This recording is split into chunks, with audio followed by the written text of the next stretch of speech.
Good afternoon and welcome to the Air Force Civil Engineer Center Change of Leadership Ceremony. I am Captain Zahi Abishakir, your narrator for today's ceremony.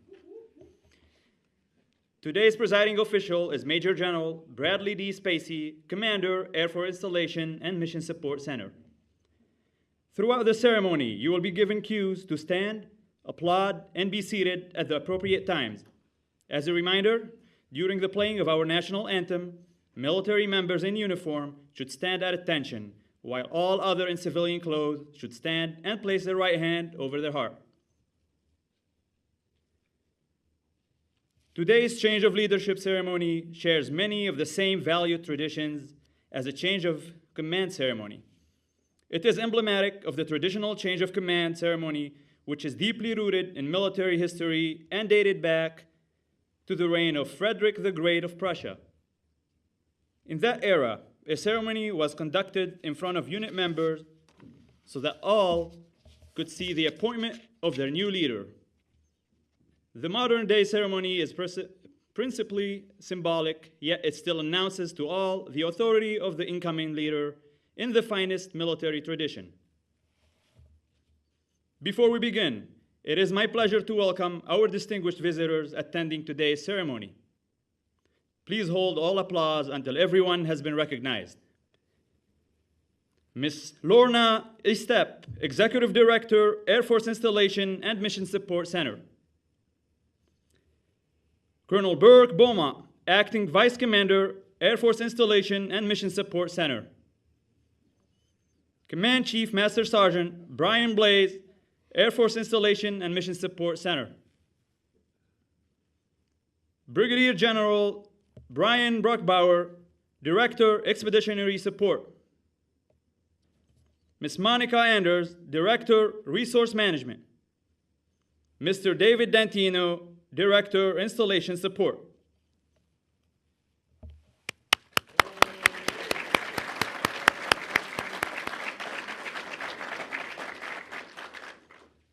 We would also like to welcome the many other distinguished guests, directors, commanders, senior leaders, chiefs, and friends that are here with us today. Thank you all for joining us in celebrating this change of leadership.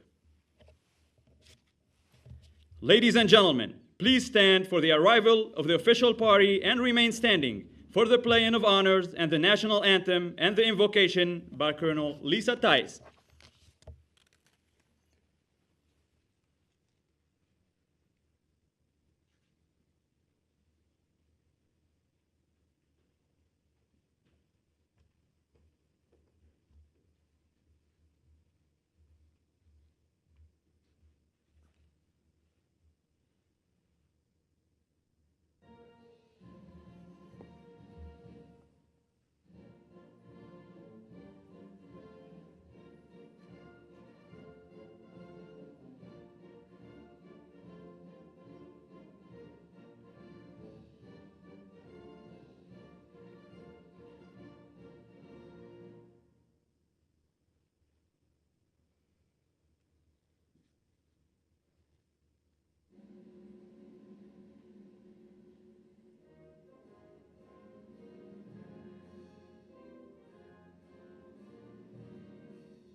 I invite you to join me however you are able as I pray. Lord, it is on days like today that we are grateful to be in this land of free people, grateful to be part of the Air Force, and grateful for our mission to deliver installation support and engineering services worldwide. We acknowledge that we have been blessed with the desire to excel and achieve in the service of our country. For the excellence and mission accomplishment achieved by the ready airmen of the Air Force Civil Engineer Center under the leadership of Mr. Oshiba, we thank you. May your blessing continue upon him as he transitions to new roles and responsibilities. Lord, we want excellence to continue here, and so we ask that you endow Mr. Edwards with the strength and wisdom to balance the needs of the mission with the needs of the people who get the job done. Grant the members of AFCEC the clarity of mind to support this new leadership in order to serve our nation with pride and work together as a team for success at every Air Force installation. This I ask in your holy name. Amen. Thank you. Please be seated.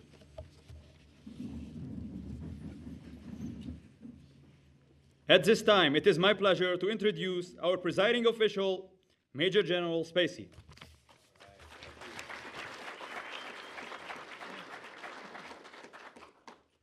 I'll talk from over here just because this is where the microphone is right now. I don't make sure people can hit me, but that's a big, heavy microphone, though, so I probably won't mess with that.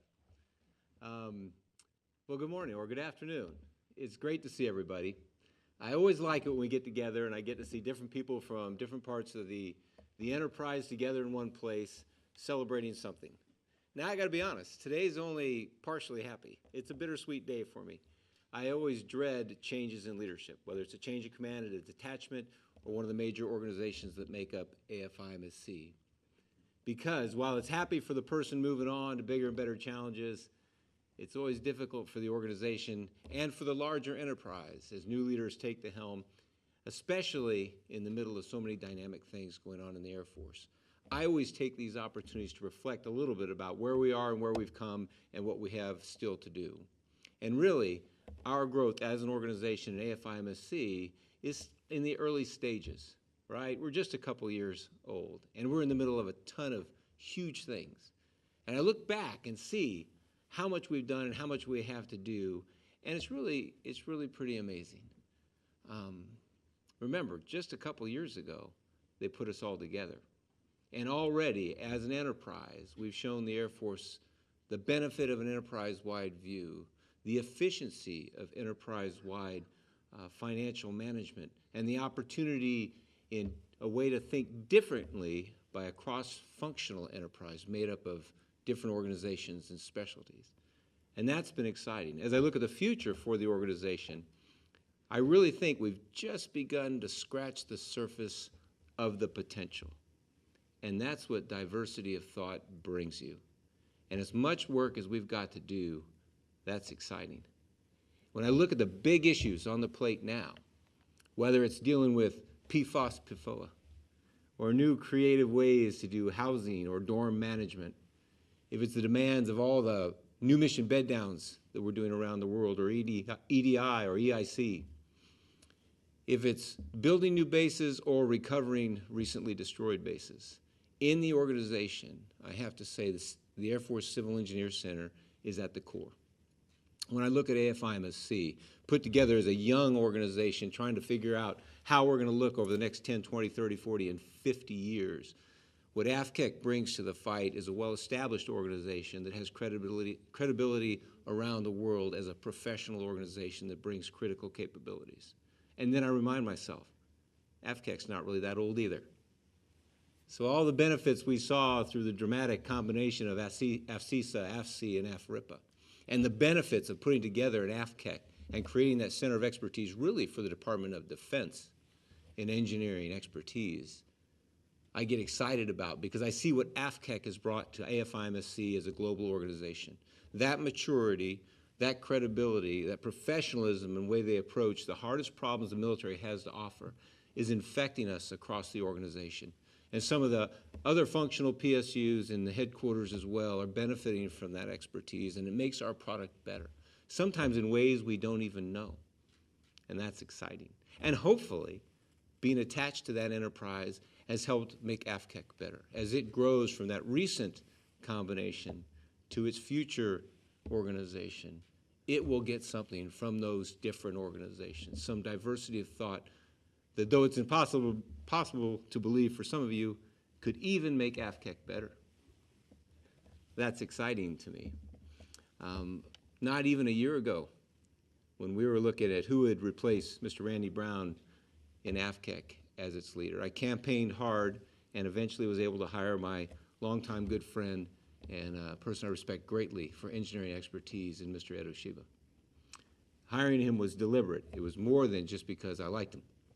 And it was more than the fact that he had a reputation as a workaholic. It was because when you looked at AFCEC's growth, I think it's been phenomenal. And I think each person in the organization has brought something important to that fight. And I think as AFCEC has grown, they've certainly learned how to manage their resources as an enterprise. They've become, I think, even better program managers and acquisition professionals in many ways. But it was time to bring back an engineer. Because as good as any organization is in diversity of leadership and thought, sometimes you need to bring back an expert in that function and remind everybody what they're made for, even if they're battle-ready, built right, or transitioning to something even better. And that's why we hired Mr. Oshiba. His background as an engineer is, I would argue, unparalleled, and I think he's brought that to the organization and even taken us to a higher level. Unfortunately, it's ending sooner than I had hoped, as the danger of hiring somebody like him is you don't usually get to keep him very long. And he's being called back to the mothership, and to replace Ms. Estep is here today. The trifecta is all present in the room. And that's just part of hiring talent. You don't get to keep them for long, and they go do other great things for America. And I know Mr. Oshiba will when he gets back into the Pentagon, though I cannot believe anybody actually wants to go back there. And then we had to deal with replacing Mr. Oshiba. And I talked to my boss, someone who I respect greatly, recently retired, General Palikowski, about what was right for the organization this time. They still needed an engineer. It wasn't quite time to expand the horizons again and bring in more new and different functional expertise. It was time for another engineer. So after we talked about it for a little while, we said there's really only one to bring back, and that's Terry Edwards, the senior ranking, I believe, civil engineer in the Air Force. And after we talked about it for about 2 minutes, it became apparent that was the right person to bring back. Yes, for the core functional expertise of being an engineer who's done this for a very long time and lived the transition into AFCEC, but also for what he's gotten outside of that functional expertise. You know, I've counted on Mr. Edwards to do the enterprise work, to run those joint service functional and cross-functional enterprise operations, to deal with the combatant commands and to work with the headquarters Air Force as only someone with his experience can do. And he's done a wonderful job. To bring that to AFCEC and help them grow into the next organization and to finish helping us grow into a larger and better organization is absolutely the right thing to do. I look forward to what he brings to the fight. I do not look forward to what I lose. I've grown accustomed to having Terry right next to me, so when I don't know the answer, it's easy. I just look over and say, "What do you think, Terry?" And he always has the answer. I've given him great responsibility in the organization, and I count on that every single day, and that's difficult. It's really difficult for Ms. Estep coming in, because those are big shoes to fill. Her credibility and her reputation, it won't be that big a deal. But I tell you, these are dynamic times. AFCEC has built a reputation of excellence, and we in AFIMSC as a large organization have benefited from that. But I think to get AFCEC to the next level, Mr. Edwards will be, and the experience he brings will be critical in teaching us all new ways of doing things and even get better at what we thought we were already pretty great at. So to Mr. Oshiba, thank you very much. Farewell. We'll still see you a lot. Unfortunately, I have to go to the Pentagon more than I want to. And to Mr. Edwards, congratulations. I'm not completely happy about it, but I'm happy for AFCEC about it. All right, well, congratulations to everybody. Thank you very much.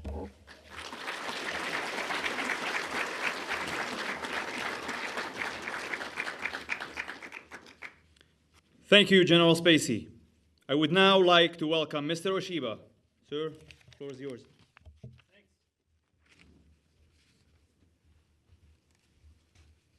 So most of you know how this works, right? When I do speeches in front of audiences, I like to write things down because A, I'm old and I forget stuff, and B, I'm old and I forget stuff. So, first of all, General Spacy, Mr. Edwards, Ms. Estep, it's good to see you again.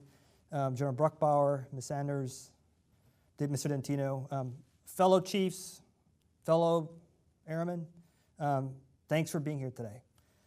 When I stood here before you 266 days ago, I spoke of the legacy and excellence that has been the hallmark of the Air Force's Civil Engineer Center. I spoke of the birth of AFCEC, right? First called the Civil Engineer Construction Operations Group on 1 April 1966, and later renamed the Air Force Civil Engineering Center when the organization moved from Wright-Patterson Air Force Base to Tyndall Air Force Base, Florida, on 10 December 1971. I spoke of the organizational changes that occurred in our history, changes in names, changes in functions, changes in capabilities, and changes in alignment. We've been through a lot. Despite all those changes, our purpose has remained generally the same. If you go back and look at the big blue book, it says provide civil engineer expertise and solutions. Some of you might okay, so I'm being a little bit liberal with the words. Enabling airmen to excel so that missions prevail. Go back and read that. It's generally the same thing, hadn't changed. And by all accounts, I would say you have lived up to that charge. You have demonstrated a passion for service, collective ingenuity, respected competence. You've practiced unwavering care for each other and those you work with. Most notably, over the last 19 days for our AFCEC and our Air Force families affected by Hurricane Michael. You have proven your mettle and relevance time and time again. Historically, when I've done speeches like this, I would like to list out all of your accomplishments. And for organizations that I've led in the past, I felt pretty comfortable doing that. Well, so I tried to do that over the last couple of weeks. And frankly, I couldn't do it without taking an hour, and you all need to go back to work. And then I still felt uncomfortable about leaving out somebody in our 1,303 military and civilian professionals we have in the organization. So I'm not going to do that. Let me just say this. Your efforts have touched all 180 plus total force bases across the entire United States Air Force. You've preserved and enhanced built and natural infrastructure, set the conditions to enable combat power in airspace and cyberspace by building, operating, maintaining, and recovering an infinitely complex weapon system, the installation weapon system. And I'll be the first guy to tell you I stole this from General Spacy after last week's, or 2 weeks ago, I guess it was, when we had our strategic offsite. I've been struggling with this concept for a long time. When he talked about it at our offsite, it kind of all became very crystal clear. If you think of our installation as a weapon system, just like we call airmen behind the stick of an aircraft, the keyboard of a space control system, and the server of a cyber system of warfighters, it becomes really easy to say you are warfighters too. Some of us have been struggling with that for a long time. We talk about warfighters enabling warfighters. If you think about an installation as a weapon system, it becomes really clear we are all warfighters operating that weapon system for the Air Force. All of that takes a team effort. A team of warrior airmen, which includes not only our Blue Suit Airmen, but our contractor partners. You have all truly earned the title of combat engineers. And I'm forever grateful that you allowed me to be your leader for the past 266 days. To Major General Spacy, I thank you for giving me this opportunity to lead. I have had only one goal in my Air Force career, and that's to lead. Somehow I've been able to do that 5 previous times, various squadron and group commands. 3 times in combat. Your leadership, sir, your mentorship, enthusiasm, passion, and patience has been beyond compare, and hopefully met at least some of your expectations. I will take what you have taught me here and apply them at my next assignment and beyond. To my colleagues that are here today with us, You have taught me a lot about not only what we bring to the fight as individual services, but more importantly, what we can do together as a joint team, because all of you have had some joint experience. If not that, then with maybe defense agencies and other places, and everybody has contributed to me understanding that better. My family's not here because she's accepting my household goods. It's pretty awesome. I just got to say that. But for my family back in Virginia, I want to thank them publicly for all the support and understanding they've given me over the past year. They are my inspiration, and despite all the hardships I've put them through, not just in the past 8 months, but really 24 plus years that we've been married, they're always right there beside me. And I will thank them for everything they've endured and will continue to sacrifice. To Mr. Edwards, I wish you and your family all the best as you prepare to take the reins of a great organization. I would wish you luck, but frankly, you don't need it, based on your wide range of experience and expertise at multiple levels of command. There is no doubt in my mind that you're going to take AFCEC to new heights. And to the men and women of the Air Force's Civil Engineer Center, and yes, I use that term very deliberately, you are the Air Force's Civil Engineer Center. It's with a heavy heart that I leave you today. But the memories I have of you will last a lifetime. More important than the billions of resources we have been entrusted with, we have been entrusted with the treasures of our nation, our sons and daughters, our husbands and wives, our brothers and sisters. We have a duty to defend the freedom for which others have paid the ultimate price. We have the responsibility to teach, mentor, train, and protect those which have voluntarily chosen to defend our great nation. And more importantly, the values for which our nation stands, at a time when we continuously are at war. We have all taken a solemn oath to support and defend our Constitution against all enemies, foreign and domestic, to bear true faith and allegiance to the same. That's our promise, but more important than that, that's our job. That's our calling. And I leave you knowing that our solemn oath is, in fact, in good hands. This is truly a great time to be an airman, as it always is, right? To be an airman serving our nation. Today, we warmly welcome yet another great airman into our midst. I was a great fan of General Jumper, so in the words of our 17th Air Force Chief of Staff, and he said this back in 2001, there is no better place to be today than in uniform. I would add, it doesn't matter what uniform you wear, whether it be that one or this one. We are all in uniform. If you are a warrior, and I know you all are, then this is where you will want to be. This is what you want to do. I thank you for your sacrifices and for what you will all do each and every day. It's been an honor to be your director. I bid you farewell and all the best in leading the way, because that's what you do. Engineers lead the way. Thanks.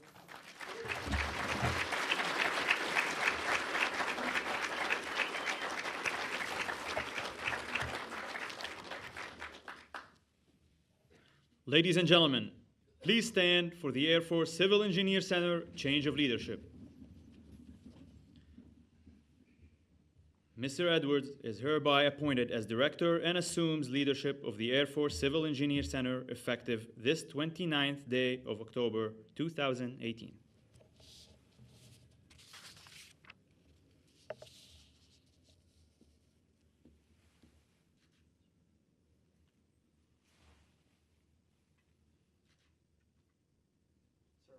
I will relinquish leadership.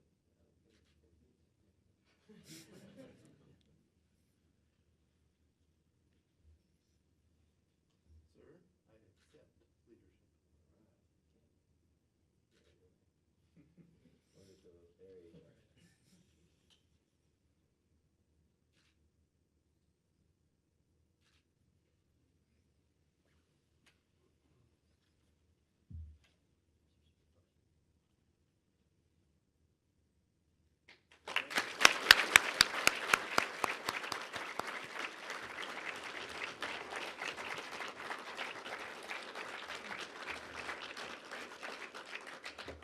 Ladies and gentlemen, please be seated. It's my pleasure to introduce the Director, Air Force Civil Engineer Center, Mr. Terry G. Edwards.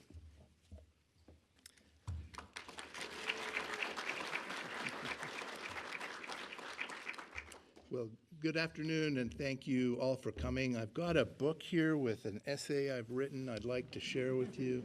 No, I'm just kidding. Those of you who know me well know that I will make a few remarks, but I'm not going to read you an essay. I'll try to get done before 4:30, and I can't even say that because my watch quit working this afternoon, so I don't even know what time it is. First of all, General Spacy, thank you very much for the kind words. Mr. Oshiba, thank you for the kind words, but also for your leadership and for the foundation that you've put in place with AFCEC over the last 8 months that you've been here. I know that that is going to propel us to bigger and greater things, and I thank you for that. And I still know where to get a hold of you. And Lorna, welcome. Look forward to working with you here in the future and sharing with you some of the things I learned in my role as the executive director and giving you an opportunity to take that to bigger and better things as you bring your perspective and expertise in. And that just illustrates one of the points that I'd like to make today, and that is, and General Spacy kind of hinted at this, as we make these leadership changes, it's healthy, it is good for us, because we bring in new perspectives and new ideas. There's a certain place for continuity, but there's also, it's also important that we bring in new perspectives and new leadership. And you know, Miss Estep has a different background than I've got, or than Ed, or even General Spacy. She's a logistician, and she brings a different perspective, but she's not a typical logistician. Her background is unique as well. And so just as each of you are individuals, Ms. Estep is individual and unique in her capabilities, and Lorna, I think you're going to do a great job, and look forward to helping you any way that I can. Just like to say a couple of things, and so most of you know me. I know most of you have known some of you for a long time. I've got, I don't know, 20 plus years of time in AFCEC and work supporting RIPA, which all came together to form AFCEC, was the last civilian SES director of AFCEC as we envisioned, and General Byers and Bob Moore and several of us would sit down and envision what we thought AFCEC should be and how it should look, and what we needed to create there that didn't exist, like CP and the work that Dean has done to bring that into its own and support all of the other efforts that we're doing with AFIMSC. You know, I was thrilled to be part of that. I learned from some of the best leaders AFCEC ever had. Gary Erickson taught me how to utilize and leverage our contractor workforce like no one else. And of course, he came from the Corps of Engineers. His job as AFCEC director was the first job he had in the Air Force. And he brought a different perspective, and I learned a lot from Gary Erickson, one of my favorite and most cherished mentors. Another J.B. Cole, the first AFCEC director. Yep, I don't know, is Bob Moriarty, are you here today? You know, Bob and Tim Green and I all worked for J.B. Cole way back in the day. And we learned a lot from J.B. J.B. was the kind of leader that didn't say a whole lot, but when he said something, everybody listened because he knew what he was talking about. And he was a great construction and design and construction guy. I learned a lot from JB and from others, Paul Parker and Dennis Furman and others. So I've had a unique perspective and ability and opportunity to learn from a lot of great leaders at AFCEC. Now I know AFCEC isn't AFCEC, I get that. AFCEC is different, and that's good. I look forward to digging in and learning what the changes are that I never foresaw as General Byers and Bob Moore and others and I were sitting down trying to craft this new organization.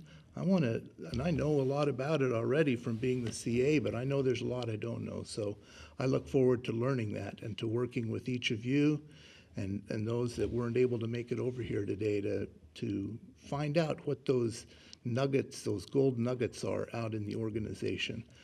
I am committed to AFCEC. I believe in AFCEC. Help design it. I think AFCEC is a great tool for the United States Air Force and the United States of America. I am passionate about AFCEC and supporting our functional, but I am also passionate about the Air Force Installation and Mission Support Center. I have learned over the past 3 years that the sum of the parts, as you put everything together and look cross-functionally, as General Spacy talked about, can be much stronger and more robust and creative than just the individual pieces. Even though theoretically it adds up to the same thing in the end, when you put it together, things happen that you can't anticipate. We never, I was a MAJCOM A47, A67 in my case. General Spacy was a MAJCOM A47 when we started designing AFIMSC. We had no idea what would happen when we put this together. Installation health assessment, road to 24 billion. I could go on and on and on and on about the unique things that nobody was envisioning when we were functioning as MAJCOMs with our own staffs, that have come together in just really 2.5 or 3 years since we hit FOC. So it is has been exciting to be part of that. And I look forward to taking AFCEC to the next level as part of the AFIMSC enterprise and supporting the Air Force and the missions that the country has asked us to support. We are warfighters, make no mistake. And those of you that were at the dining out a few days ago got that message clearly. We are all warfighters. Each of you, regardless of what uniform you wear, is a warfighter. And I say that in all sincerity and with all seriousness. We are all warfighters. We have a role to play in the defense of our nation and in preserving freedom. We have a purpose, and that is why we're here. As I work joint base issues, I like to share with other mission partners and the other defense partners. We are here, and I am passionate about supporting soldiers, sailors, airmen, and Marines, because we ask them to do things that are hard to do. We ask them to go into harm's way and to put themselves at risk. And in some cases, they don't come home. And so we ought to be passionate about making sure that we're providing them everything we can and everything they need to be the best prepared that they can to accomplish the missions they've been asked to do. And that's what installation support is all about. So I look forward to working with all of you. It's going to be exciting. This is like coming home for me as an old civil engineer. Coming back to the Civil Engineer Center is perfect. I'm excited. I'm thrilled. I love it. I'm passionate about it, and I look forward to seeing you all around. Thank you.